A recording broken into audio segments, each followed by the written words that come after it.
konflik Mataram Kartasura hingga Surakarta Hadiningrat bagian ke-8. Saradipa kembali melanjutkan mengutip perkataan Tenangkus. Bingung tak tahu arah dalam berpikir, hanya ngawur. Kalau menurut company, Pangeran Mangkubumi tanahnya 7.000 atau 10.000, walau lebih pun sungguh patut. Padahal tanahnya hanya 3.000, kok tidak ada orang Jawa yang bisa menutupi. Ketika ditanya oleh gubernur, malah berkata nyaring agar tanahnya dikurangi. Pangeran itu kelak walaupun tidak jadi raja akan menjadi prajurit pilihan, sanggup memusnahkan musuh, perwira di medan perang. Itulah harapan sang raja yang diurungkan sebab akalnya si dengki, jahil medakil. Tiba saatnya tidak becus, hanya ingin mendapat bagian lebih. Selisih kurang sedikit saja menyesal, tak urung malah kehilangan banyak nantinya. Orang merepotkan akan menemui repot, orang membuat hina akan terhina. Saradipa menutup ceritanya. Begitu perkataan yang tak henti-henti dari Mayor Tenangkus, dari disebut sial sampai Paduka disebut jahil, tak tahu akhir kejadian, pikirannya ngawur tak berbobot. Kedua adipati terpaku, tertegun ketika mendengar perkataan itu. Sudah habis perkataan, Saradipa pamit. Dua patih itu hanya bisa menyesali kejadian yang sudah berlalu. Di malam harinya tidak diceritakan. Paginya Tuan Mayor Tenangkus dan Hohendoff berangkat dari negeri Surakarta, diantar seorang tumenggung ke Semarang, Bupati Ceruk Keparak Kiri. Raden Tumenggung Nitinagara dan bawahannya jajar Panewu dan Mantri. Kedua patih mengantar perjalanan, tapi kembali setelah sampai Ngampel. Sampai di Semarang sudah bertemu dengan komander, lalu segera terus ke Batavia dengan Tuan Komander Semarang. Tak diceritakan perjalanan di laut, sudah sampai di Batavia. Menghadap kepada Dewan Agung diberi perintah keputusan yang sudah disepakati Gubernur dan Dewan Hindia, kalau Tenangkus diangkat menjadi Amral dan Hohendoff menjadi Gubernur Semarang. Adapun Komander Teling dicopot, yang menggantikan Hohendoff di Surakarta adalah Petor Juwana. Hohendoff sudah disuruh kembali serta diberi surat untuk sang raja, memberitahu Hohendoff bertugas di Semarang. Di Surakarta penggantinya adalah dari Juwana, Tuan Petor. Sudah berangkat Gubernur Semarang dari Batavia melalui laut. Ketika itu sudah sampai Semarang, memerintahkan kepada yang menggantikan sebagai mayor. Petor segera berangkat dari Semarang, yang mengantar di jalan besar sang Mantri Raden Tumenggung Nitinagara. Sesudah sampai lalu masuk ke Kedaton. Sudah menghadap sang raja, Petor Juwana segera menghaturkan surat dari Kangjeng Gubernur di Batavia. Sudah dipahami suratnya, Petor ditetapkan menjadi mayor. Mayor Petor segera pamit keluar.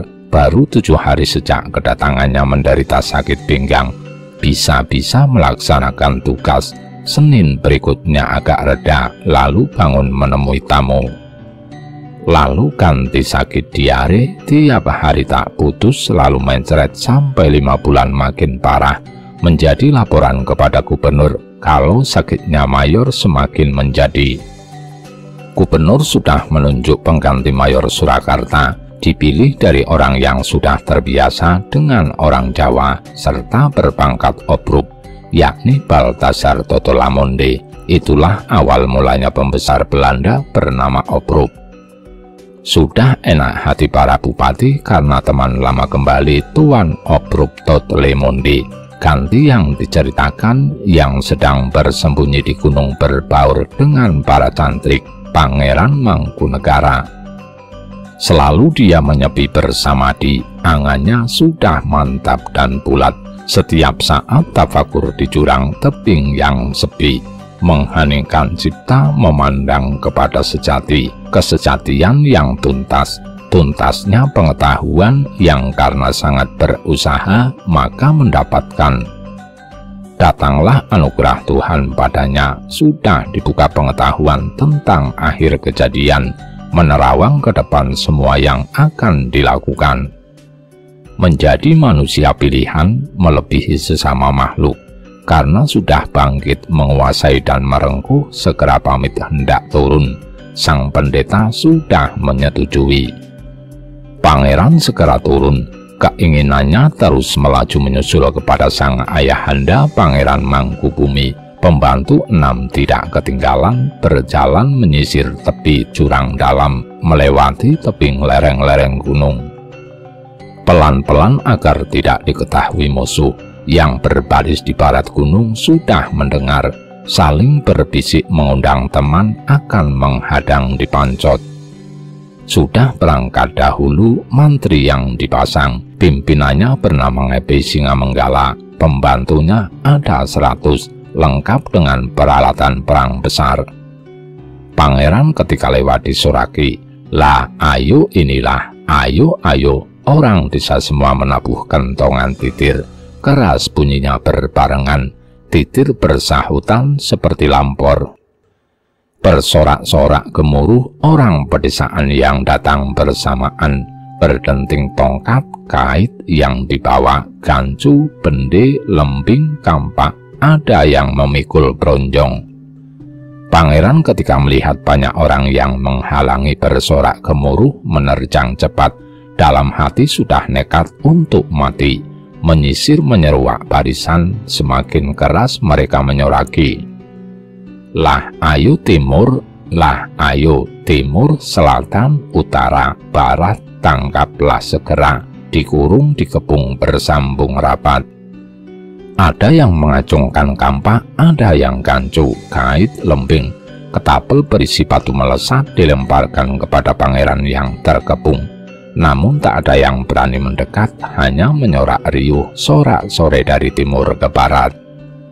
Mantri pemimpinnya memerintahkan untuk menjerat segera orang desa yang disuruh semua takut, karena pangeran mau menerjang membawa tombak di hunus. Pembantu pangeran saling toleh duduk tepekur. Semua menangis sambil berbicara lirih, "Tuanku dan diriku, apa tidak kelihatan seperti orang?" Kegilaannya semakin menjadi-jadi, orang desa mengepung, menjaring, mendesak seperti mengelilingi buruan hutan. Pangeran ketika mendengar ucapan pembantunya merasa teriris hatinya, tombak diletakkan dan meminta pertolongan kepada Tuhan. Tak berapa lama datang mendung tebal dan hujan, gelap dan heboh oleh angin yang menarik kedatangan angin ribut. Gemerisik angin lesus, berderak-derak bunyi dahan pepohonan, sangat deras turunnya hujan, campur prahara, suaranya gemuruh, mendung hitam seperti gunung menakutkan. Yang mengepung kebingungan oleh hujan deras yang membuat menggigil, dan sejarah kembali terulang bagaimana pangeran diselamatkan keadaan. Bedanya kali ini semua dihadapi dengan pasrah kepada Tuhan. Selalu ingat bahwa mati dan hidup di tangannya, renggang kepungan mereka. Pangeran dan pembantunya segera melaju, orang pedesaan tidak ada yang tahu. Sudah jauh berjalan, lalu hujan berhenti, terang seperti sebelumnya. Orang yang mengepung saling tolah-toleh, kemana orang yang mereka kepung sudah tak terlihat. Mereka kebingungan mencari-cari dan berteriak-teriak. Tetapi mereda teriakannya karena tak mengetahui kemana arah pangeran pergi, yang mengejar semua kehilangan lacak. Jadi mereka berhenti serta tertegun. Sangat lelah mereka berhenti untuk memijiti betis. Mukjizat kehendak Tuhan yang maha besar sungguh membuat takjub, menjadi pertanda sungguh kalau pangeran kelak menjadi orang luhur. Segala tindakannya dijaga oleh Tuhan yang maha benar. Ada 7 orang datang dari utara, mereka naik kuda. Pangeran kaget melihatnya, mengira orang itu akan menabrak, Ketika dekat mereka menyerahkan kuda. Pangeran belum pernah kenal.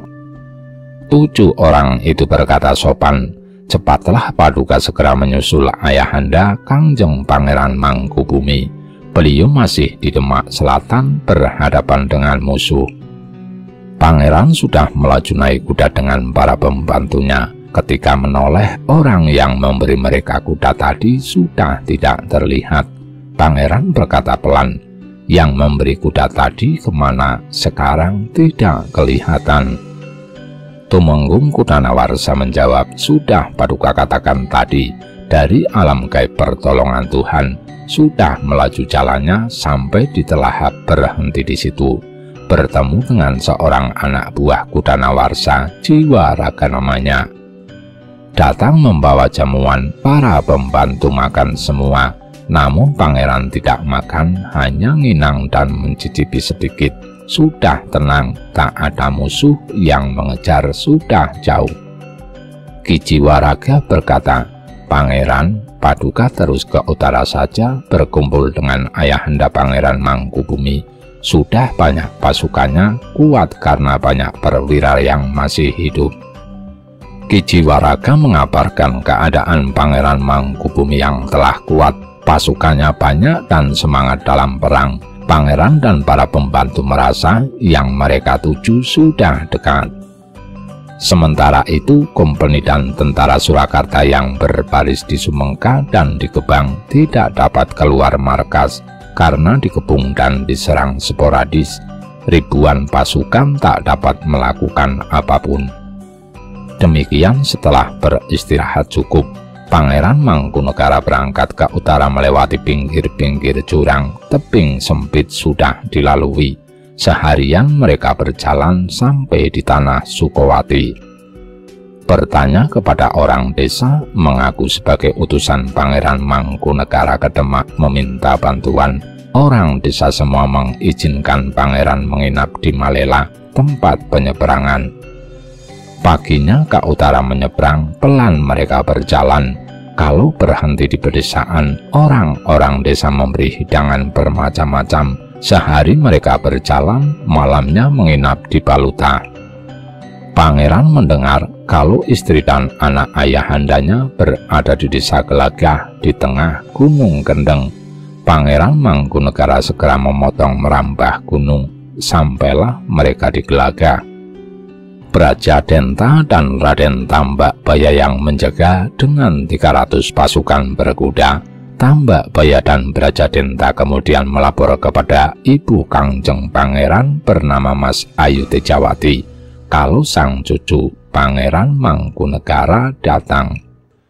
Baru saja kalah perang, hancur pasukannya, hendak menghadap ayahandanya.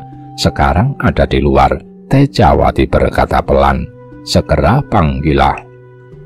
Tambak Baya segera keluar. Pangeran disilakan menghadap, tak lupa sesampainya di hadapan sang nenek segera berbakti.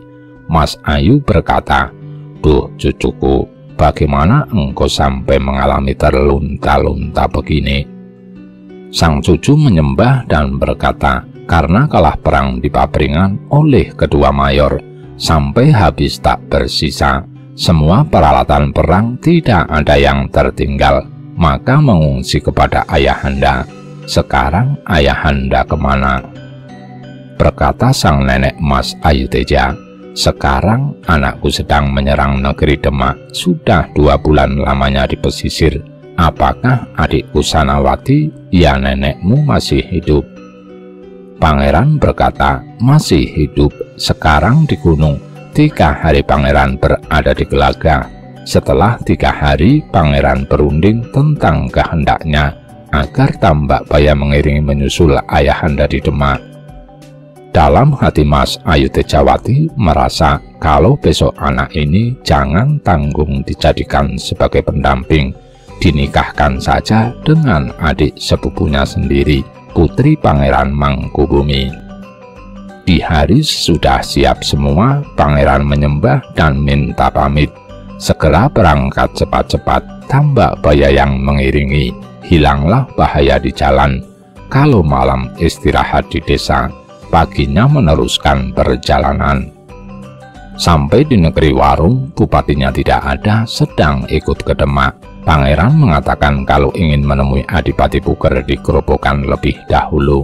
Tambak Baya menyetujui, lalu keduanya berpisah di Warung. Raden Tambak Baya berangkat ke barat daya, Pangeran ke barat, lurus jalannya. Sesampai di Grobogan, kemudian bertanya kabar barisan Adipati Puger. Orang desa memberitahu kalau barisan Adipati Puger di desa Sumber, tetangga kota dari kota Grobogan, dan untuk mengawasi Sukowati segera melaju jalannya ke desa Sumber. Sudah bertemu dengan sang Adipati, dirangkul dan ditangisi karena sangat-sangat penderitaannya. Sesudah reda, sang Adipati berkata, "Anakku, sekarang menanti di sini saja dahulu, karena ayahanda sepertinya segera sampai, hendak turun melihat barisan di Gebang dan akan menjemput Rama Paduka yang datang. Pangeran Rangga hendak membantu." Sampai di sini kanti yang diceritakan. Tambak Baya perjalanannya sampai di Demak, lalu segera memberitahu kalau sang putra Pangeran Mangkunegara datang menyusul, sekarang bergabung dengan Adipati Puger. Pangeran segera mengirim utusan kepada Adipati Puger agar jangan menggerakkan barisan. Pangeran segera ke selatan menuju barat Gebang. Sesampainya di sana segera terjadi perang ramai. Barisan Gebang diamuk kewalahan, bertubi-tubi memberondong dengan tembakan. Pangeran Mangkubumi mendesak mengalahkan pasukan kompeni 12 yang mati. Sebentar kemudian mundur ke selatan hendak menjemput Pangeran Rangga. Barisan Gebang ketika melihat ketakutan, merasa akan diserang lagi, bergetar hati, miris selalu was-was. Pasukan Mangkubumi sudah bubar ke selatan dengan cepat menuju desa Karompol yang berbaris di Sumengka masih dipimpin Melayakusuma dan Tumenggung Wiraguna, Tumenggung Anggawangsa, Mangku Praja, dan kelimanya Tumenggung Natayuda. Tuan Kapten Palangkarem membuat benteng yang kuat dan rapi dari pohon kelapa rangkap 4 dipakai untuk menempatkan meriam. Pangeran Mangkubumi ketika menjemput tidak ketemu sang kakak Pangeran Rangga. Karena sang kakak tak menepati janji, Pangeran kembali ke utara. Sesampai di Grobogan di Ramun yang ditempati markas Adipati Puger, segera menghadap Pangeran Mangkunegara. Sampai di hadapan langsung menyembah, deras air mata mengalir. Ayahandanya menahan tangis saat kasihan melihatnya, segera dirangkul dielus-elus lehernya. Ditanya Pangeran, berkatalah ia, "Duh ayahanda, mustika di bumi, orang berbudi utama. Keutamaannya mengayomi isi dunia, mahir dalam menata hati, tuntas dalam keperwiraan, yang dipuji-puji para bupati di Sukowati dan mancanegara. Paduka, makanya saya sampai menderita dikala di Papringan dibekuk oleh Kumpeni. Pasukan belum siap, Kumpeni sudah menyerang. Dikepung dari segala penjuru sehingga kocar-kacir kewalahan. Pasukan tercerai-berai menyebar tak karuan.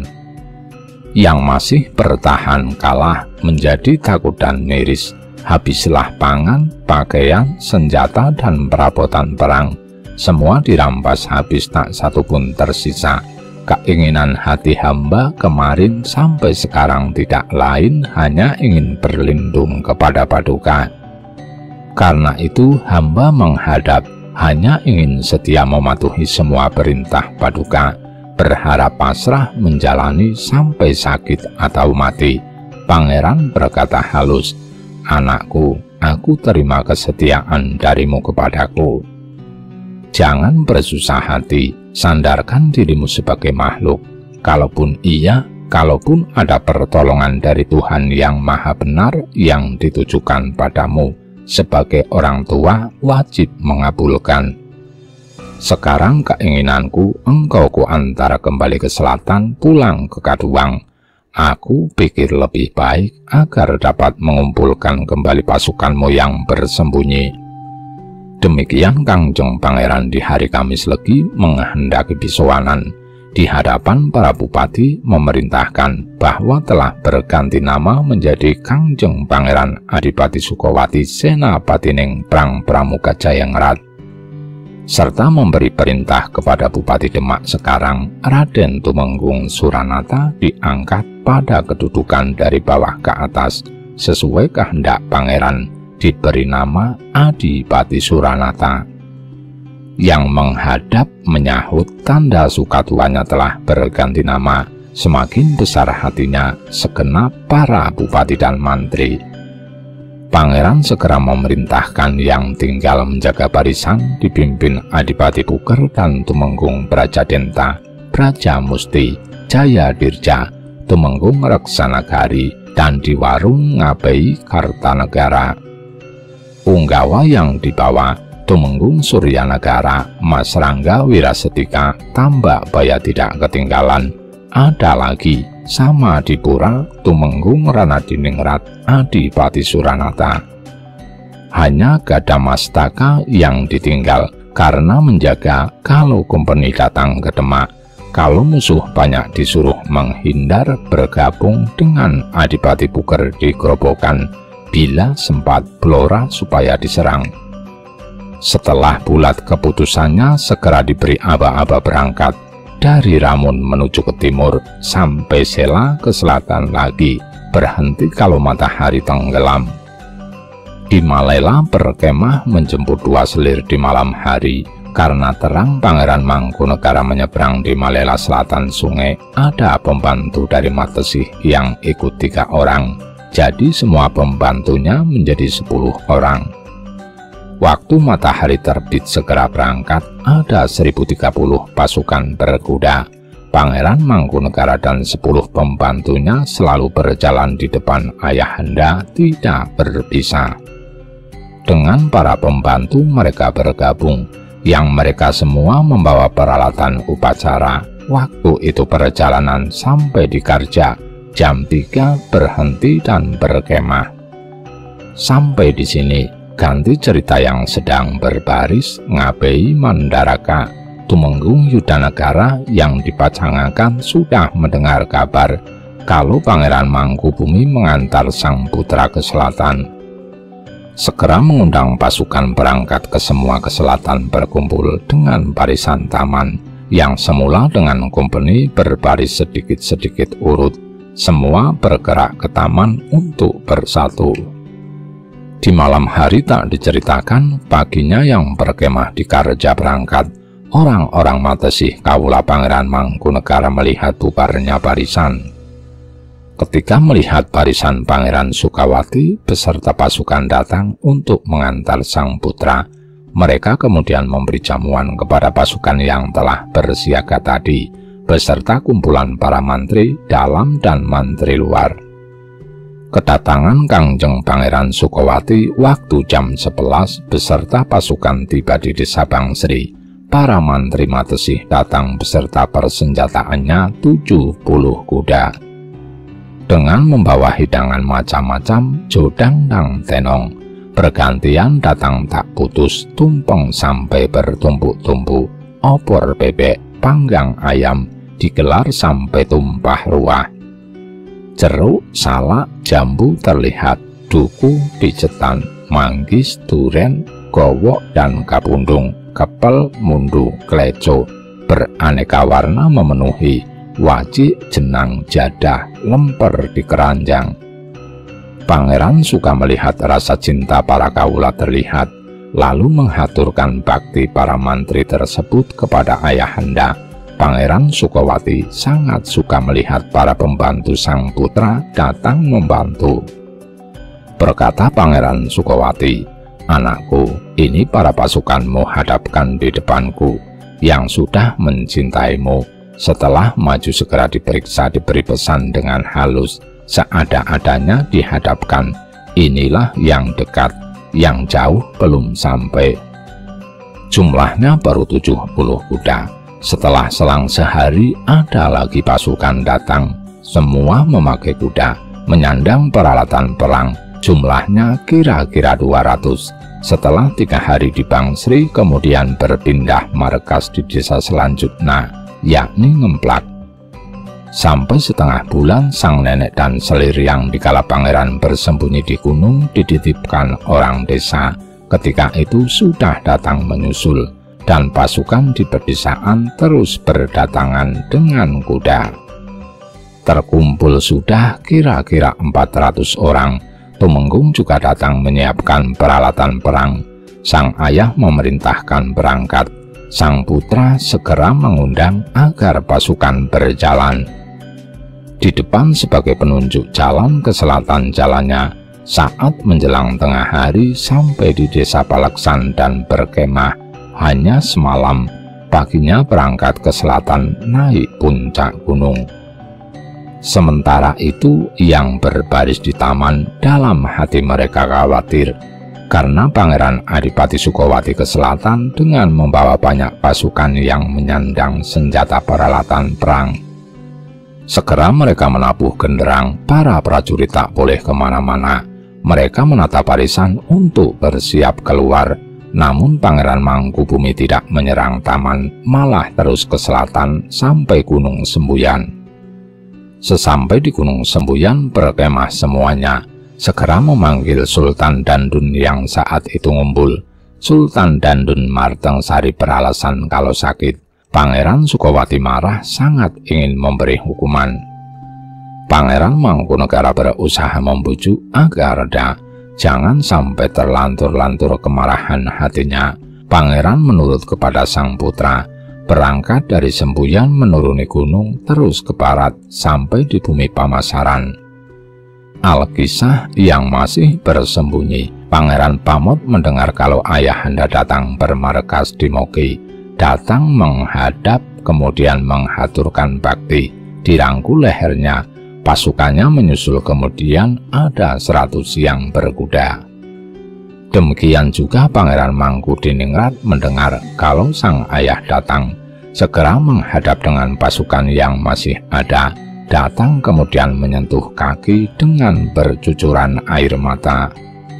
Terkumpullah senjata lebih dari 3.000, semakin bertambah pasukan Pangeran Mangkunegara, kemudian beralih markas di desa Pocang Sawit, mendengar kalau kompeni Taman dan Kali Kuning akan datang.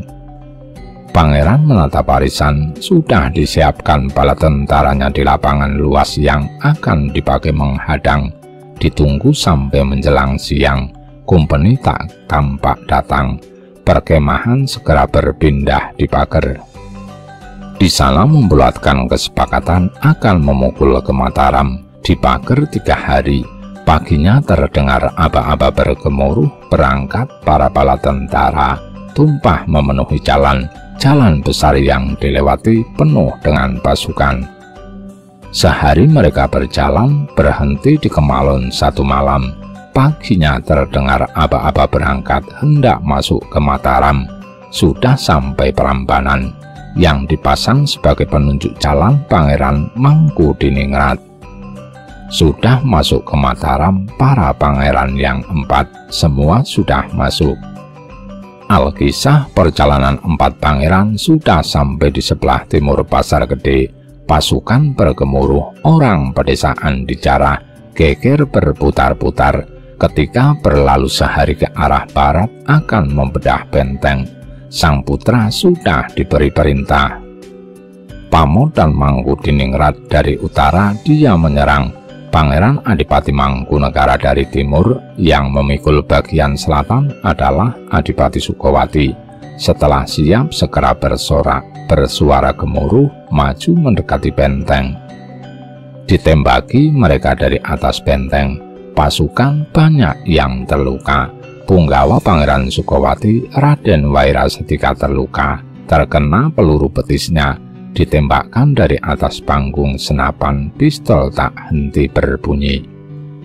Yang menyerang tiarap, bocor banyak sempoyongan, dilempari batu bata, mundur bala tentara Sukowati, takut peluru seperti hujan, tak bergeser oleh tekanan dalam perang. 2 pintu meriamnya masing-masing 4 dengan obat peluru. Demikian sudah diundangkan oleh Kangjeng Pangeran Sukowati dan para putra mundur ke selatan, berhenti di desa Kapurancak, berkemah semalam, paginya berangkat ke utara Diwara. Pasukan menjarah Diwara 2 malam berkemah di sana, pagi-pagi berangkat ke timur. Ganti yang diceritakan barisan Taman dan Kali Kuning berkumpul di Gondang dengan kompeni Dragonder 80, Letnan Keber dan Letnan Wati dan 4 bupati. Jawi Krama dan Rajaniti, Yudanagara dan Naladirja ada 25 mantri. Total kuda ada 800. Tidak diceritakan pasukan daratnya. Mereka bermaksud menghadang, sudah siap dan segera berangkat. Mencegat di Kembang, segera terlihat barisan yang bergerak ke timur. Letnan Sakaber sudah sepakat dengan para bupati dan para mantrinya. Siapapun yang melarikan diri dari perang, jangan sampai menemui selamat. Kompeni segera memukul tambur, musuh diserang di tengah. Tuan Letnan Sakaber berhasil mendesak musuh yang diterjang. Di tempat barisan Pangeran Pamodi berondong senjata sudah bubar. Sakaber mengamuk sendirian, menggigit bibirnya sampai keluar darah. Berjatuhan yang diterjang, istri Pangeran Pamod sampai terjatuh dari kuda, didekati Sakaber dan ditangkap. Pangeran Adipati Sukowati menghentikan yang berlarian. Semua disuruh berlindung di belakangnya. Terjadilah perang ramai, saling gebuk para prajurit. Pangeran Mangkudiningrat sudah jauh terpisah. Pangeran Mangkunegara segera kembali melihat sang ayah berperang membendung Belanda. 2 kompeni yang mati, luka 1 orang Sukowati. Menjelang malam mereka saling mundur. Kanjeng Pangeran Sukowati dan Mangkunegara bergerak ke utara. Pamod dan Mangkudiningrat terpisah sewaktu lari dari medan perang. Tak lama kemudian Pangeran Pamod bertemu di jalan. Hanya Pangeran Mangkudiningrat tak diketahui arahnya. Perjalanan mereka menjelang siang sampai di Desa Kopat dan berkemah di sana. Pangeran Mangkudiningrat sudah ketemu beserta pasukannya. Paginya segera berangkat, pelan-pelan mereka berjalan. Jam 3 hujan dan angin datang. Pangeran berhenti beserta pasukannya di Desa Lemuru, sebelah Barat Delanggu. Di sana mereka sepakat untuk berpencar, jangan sampai satu barisan. Perintah Pangeran Sukowati, anakku Mangkunegara, engkau kembalilah ke timur lagi. Anakku Pamod dan Mangkudiningrat kembalilah ke selatan lagi. Berpisahlah, jangan berkumpul, masing-masing menggelar pasukan sendiri. Menyembah Pangeran III berkata, siap. Ketika terbit matahari berpisah, Kanjeng Pangeran Sukowati ke utara bersama pasukan melalui jalan besar barisan Mangkubumi. Sementara itu di negeri Surakarta sudah terdengar Pangeran dan pasukannya dari Delanggu bergerak ke utara, belum tahu yang dituju. Patih tergopoh-gopoh menemui Obruk, memerintahkan kepada bala tentara untuk menggelar pasukan. Pasukan disiapkan di sepanjang jalan, sudah siap. Mantri Pacalang memberitahu kalau Pangeran Sukowati berjalan ke utara, pasukannya beriringan. Menurut kabar akan berhenti. Diperiksa si Pacalang, setelah jelas oleh Tuan Obruk segera diperintahkan membubarkan barisan untuk berangkat. Adipati Sukowati sampai di Pawaden Majenang, lalu memerintahkan kepada Suranata dan pasukan agar ke utara berkumpul dengan barisan Adipati Puger, karena terdengar kabar kompeni akan datang diantar Tumenggung Martanegara dan Wiranagara. Orang Demak bagian utara yang mendukung Belanda, sedang bagian selatan tak mengikuti kompeni, ikut Adipati Suranata dan Gadamastaka. Itulah yang diikuti separuh orang Demak. Adipati Suranata sudah berangkat ke utara menyusul Adipati Puger. Setelah ketemu ke barat daya menuju barisan di Malowa, di sana sudah lengkap berjajar segenap para bupati. Pangeran Tumenggung Gadamastaka juga bergabung. Barisannya baru saja menaklukkan negeri Bulora. Tumenggung Wilatik Tablora juga sudah bergabung. Suranata mengabarkan kalau Pangeran bermarkas di Desa Pelem sudah di sana beberapa saat. Adipati Puker mendengar berita ada pasukan kompeni dari Jipang akan merebut Blora. Adipati mengumandangkan kepada para prajurit mengerahkan segenap pasukan. Rangga Wirasetika yang mengikuti di belakang Pangeran Sukowati juga sudah mendengar. Segera melapor kepada sang tuan kalau Bupati Jipang dengan 300 bugis Bali, 70 Dragonder berbaris di Darapulu mengisyaratkan akan merebut Blora, tapi kabarnya juga akan menyerang pangeran. Pangeran berkata manis, "Hei Rangga, engkau tinggallah di sini dengan Jayadirja bersama pasukannya. Baik-baiklah, karena saya akan datang ke utara. Punggawa 4 saja yang ikut, engkau semua aku tinggal di sini." Pangeran sudah berangkat ke timur lalu menuju Silip. Adipati Puker datang bersama pasukan di sebelah barat Blora.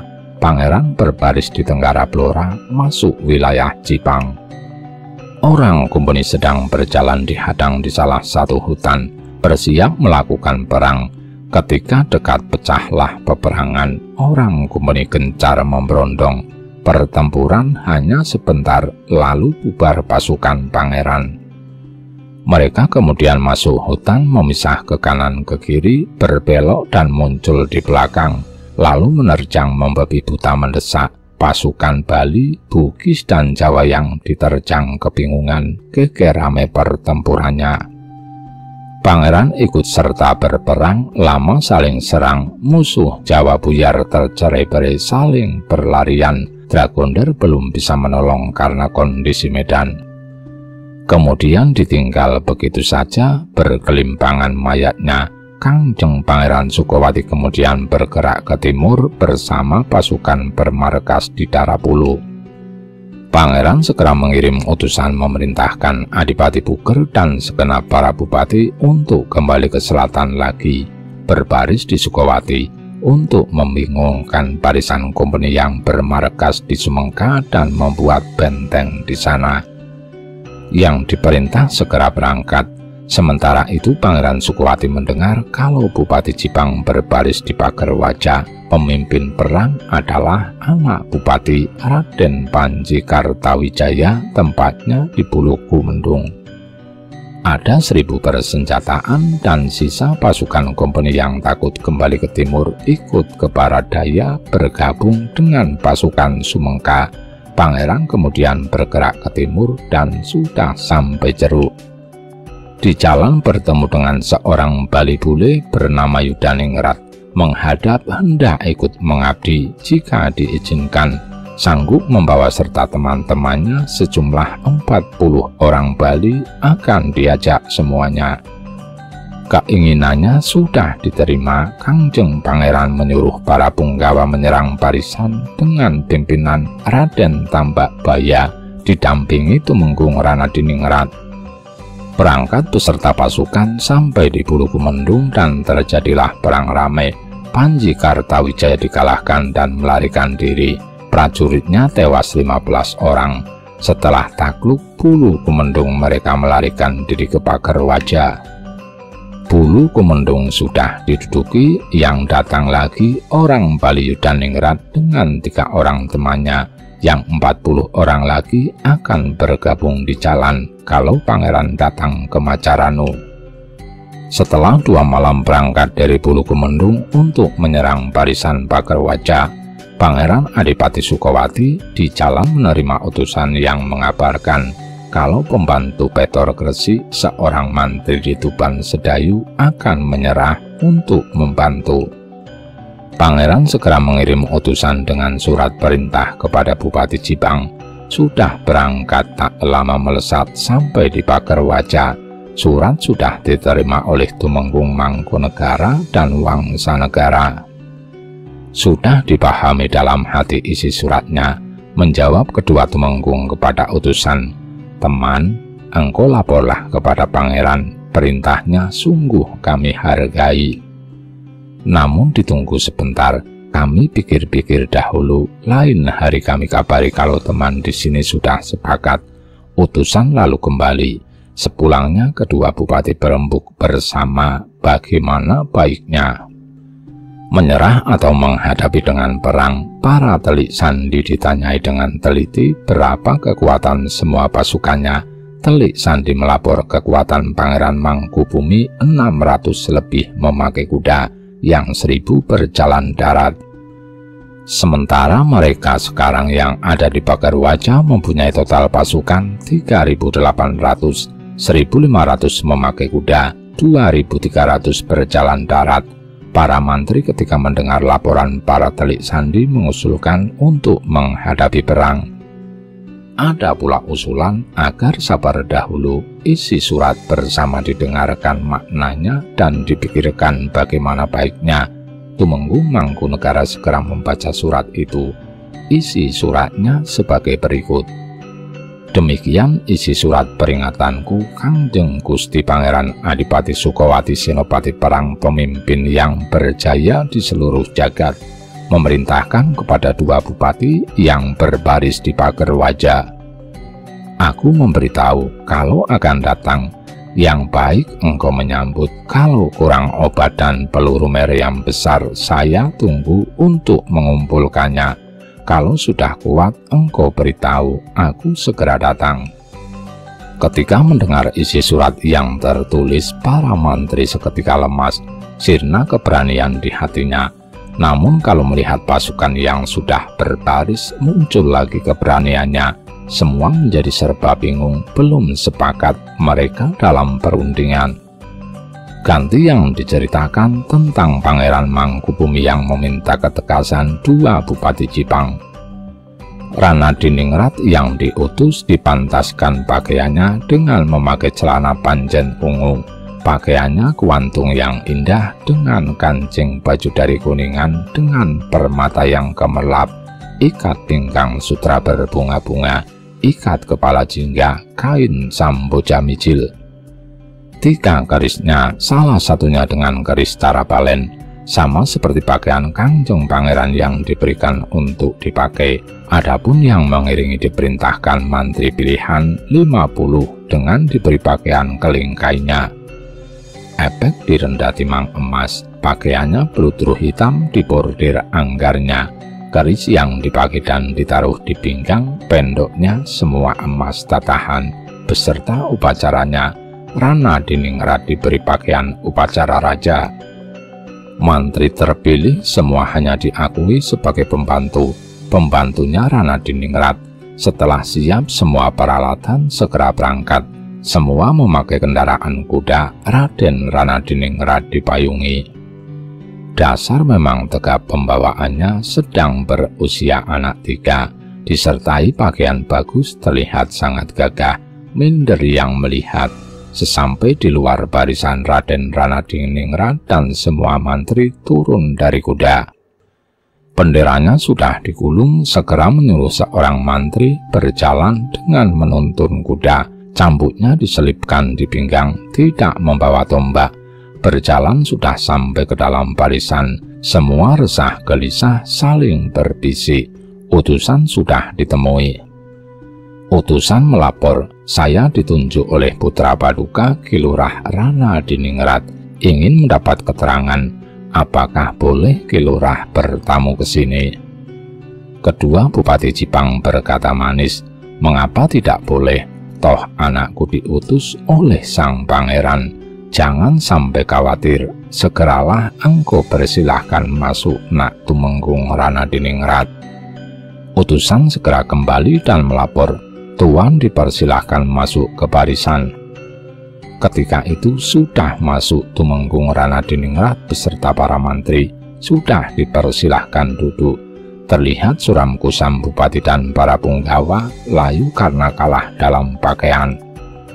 Rana Diningrat berkata, "Duh Paman Tumenggung, kedatangan saya diutus untuk menyampaikan perintah tuanku." Begini perkataannya, bupati yang tunggu di Pagarwaja perintahkan karena tanpa pasukan Belanda aku memberi pesan sebagai sesama orang Jawa. Kalau ngayal tak memperhatikan pesan, aku tindak dengan sungguh-sungguh sehingga tersia-sia. Dua Tumenggung menjawab, anak Raden Tumenggung, kami sungguh sudah menerima kehendak pangeran. takut kami semua secara batin dan lahir. Seperti yang sudah diperhatikan oleh Kangjeng Gusti, rasa yang demikian itu.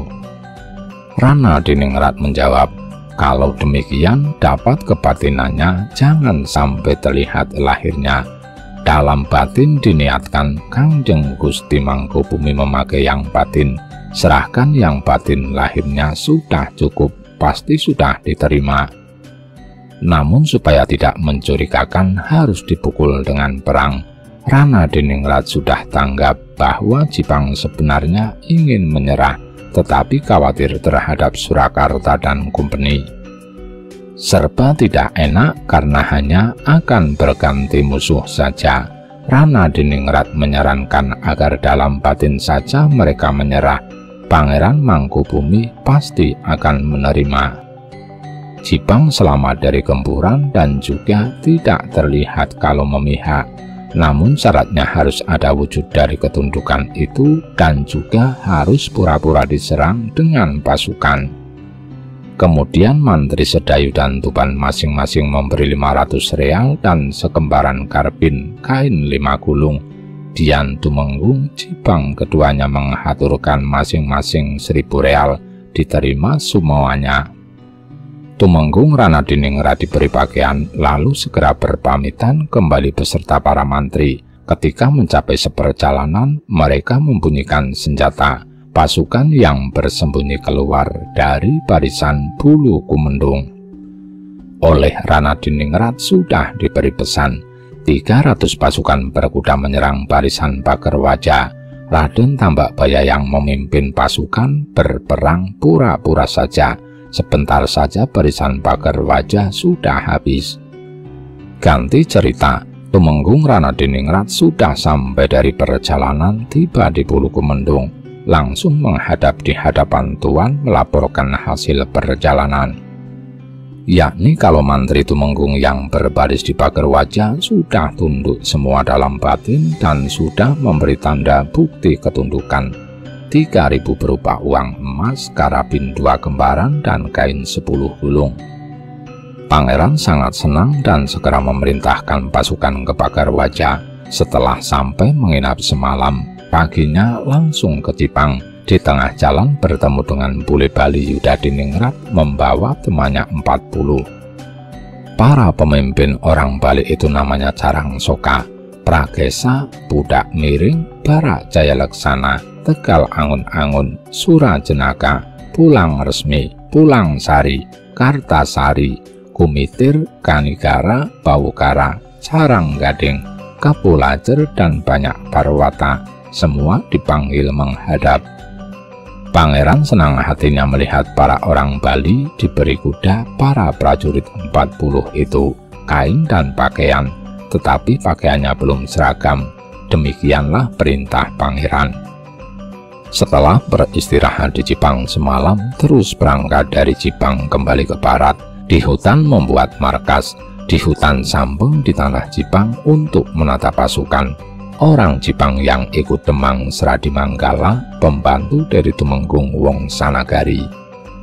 Ganti yang diceritakan, Tuan Gubernur sudah mendengar perang di Jipang, company tertumpas habis. Yang tewas jumlahnya Bali Bugis 200, company kulit putih hanya 2. Sisanya terdesak tak mendapat bantuan, kembali ke timur dihadang, jadi ke barat karena sangat bingungnya, lalu bergabung dengan barisan Sumengka.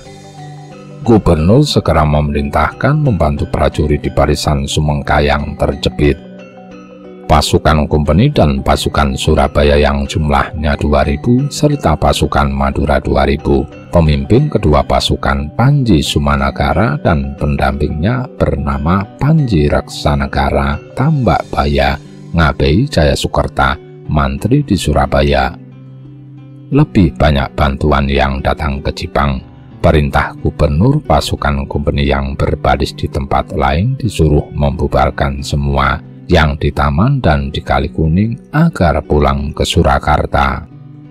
Dan lagi Letnan Sakeber dan Letnan Wanti diangkat sebagai kapten. Keduanya bertugas di dalam kota. Diceritakan yang di Sukowati, pasukan kompeni dan para bupati di desa Sumengka sangat memprihatinkan keadaannya. Tidak bisa bergerak sejengkal pun, sudah 17 hari tak ada yang keluar siang malam di Satroni, karena sangat rapat orang Sukowati mengurung, karena tuannya tidak ada sedang memukul Jipang. Kalau ada pangeran, tingkah mereka melunak. Kalau tak ada tuannya, polahnya mengerikan, membuat miris yang melihat seperti orang tak bisa diredakan kehendaknya. Raden Tumenggung Jayadirja, Braja Denta, Braja Musti, Rangga Wirasetika, Suryanegara, Adipati Puker dan Raksanegara, Samadipura juga, Wilatikta, Nata Singron, Kartanegara, Lurah Demah Benggala. 6 para tumenggung yang memata-matai selalu berkeliling, ditambah yang ketujuh Adipati Puker terkenal gigih, lihai dan pintar, serta para mantri kecil-kecil yang mempunyai 10 pasukan berkuda, pagi dan sore saling bermunculan. Kalau malam para tumenggung mengepung benteng mengelilingi pasukan musuh membuat ketakutan. Kalau siang para tumenggung bubar, lalu giliran para mantri kecil-kecil membuat bingung hati pasukan di Sukowati. Bersambung. Rahayu, Rahayu, Rahayu.